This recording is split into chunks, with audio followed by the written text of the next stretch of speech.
Politicamente, o presidente tem tido um enfrentamento muito grande em relação a essa questão do coronavírus, aonde tem criado divisões, que é a mesma divisão que tem criado também o enfrentamento político desde o início do seu governo, entre esquerda e direita, sugerindo que existia também uma politização em relação à questão do vírus.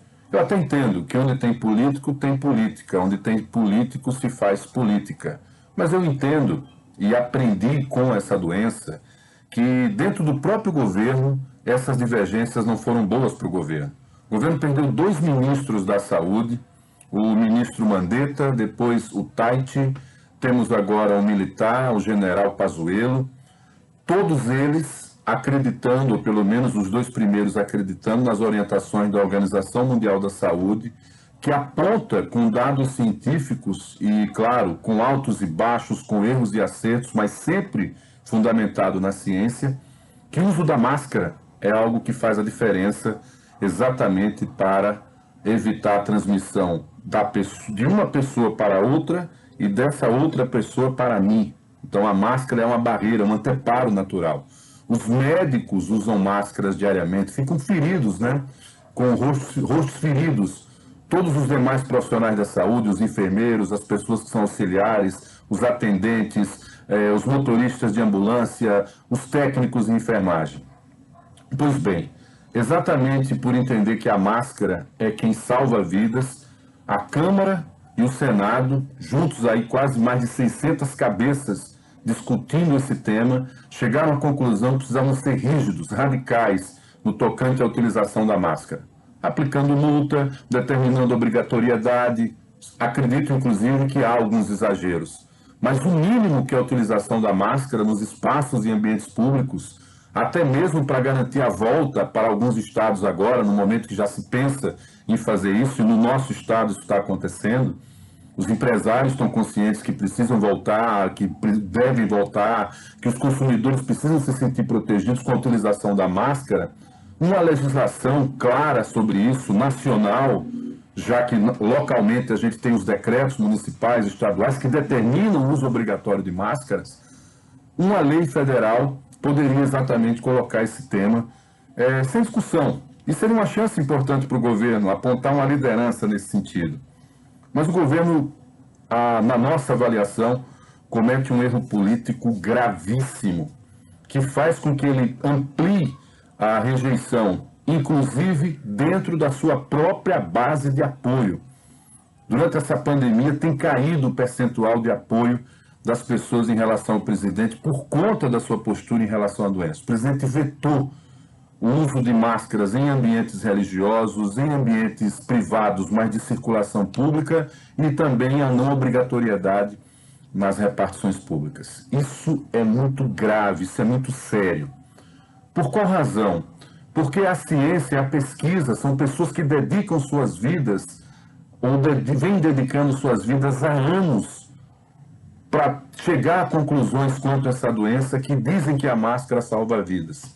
E o presidente, dessa vez, mais uma vez, vai de encontro ao que diz a ciência.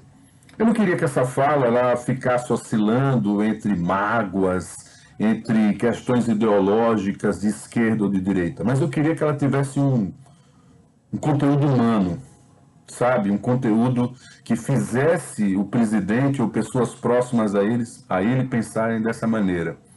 Primeiro eu me pergunto como é que alguém não reconhece o valor da ciência se foi graças à ciência que nós temos a tecnologia. E foi graças à tecnologia e utilizando ela que o presidente, por exemplo, chegou a milhões de pessoas no Brasil que acreditaram na sua proposta, que acreditaram na sua liderança e o elegeram. O presidente é Jair Bolsonaro. O líder da nação é Jair Bolsonaro. E essas pessoas acreditaram que esse líder as levaria para um patamar melhor do que o país estava, depois de toda a descoberta de corrupção, depois de um governo de transição também corrupto, e obviamente acreditam que o líder sempre as leve para o que há de melhor. O país não tem caso de corrupção. A corrupção mata. Mas será que a omissão e a orientação de pessoas contrárias à ciência também não mata? Porque o uso da máscara é uma determinação da ciência. O presidente está prestes a ter mais uma derrota política impressionante, porque mesmo tendo vetado a lei que chegou até ele, e eu entendo que ela tem exageros quando determinava multa e tal, há um argumento de que as pessoas pobres não teriam como pagar, de que a obrigatoriedade para alguns empresários poderiam prejudicar. Eu admito a discussão, a democracia é discussão, a política é discussão, mas não reconhecer a importância da máscara. Recentemente, o presidente entrou numa polêmica com o governo de Brasília, onde a Advocacia Geral da União, vejam bem, a Advocacia Geral da União foi à Justiça para que o presidente não fosse obrigado a utilizar máscaras, porque o Distrito Federal tem a determinação de que a máscara protege e salva vidas. Ora, presidente é um pedaço de pano, caseiro muitas vezes.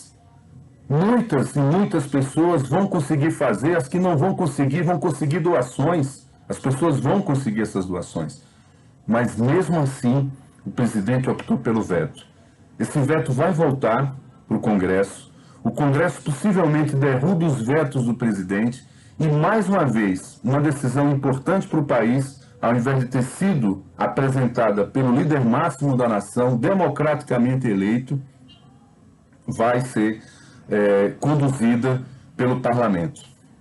Então isso é muito sério, isso é muito grave. Isso é muito sério, muito grave. Porque a figura do presidente, ela tem uma representatividade, principalmente para algumas pessoas, e aqui não necessariamente eu coloco a minha opinião, mas eu reflito a opinião de muita gente, ela representa o exemplo de que essas pessoas precisam seguir. Então não dá para ficar calado. Não dá para a gente fingir que é um clima de normalidade com um posicionamento como esse, no momento em que a única coisa que se pede para as pessoas, até para que elas voltem a trabalhar, e nesse momento eu estou fazendo esse vídeo de dentro de um quarto, porque assim como milhares de trabalhadores no Brasil, eu também trabalho dentro de ambientes não preparados em casa, porque estou me protegendo também contra essa doença gravíssima, que é o Covid-19.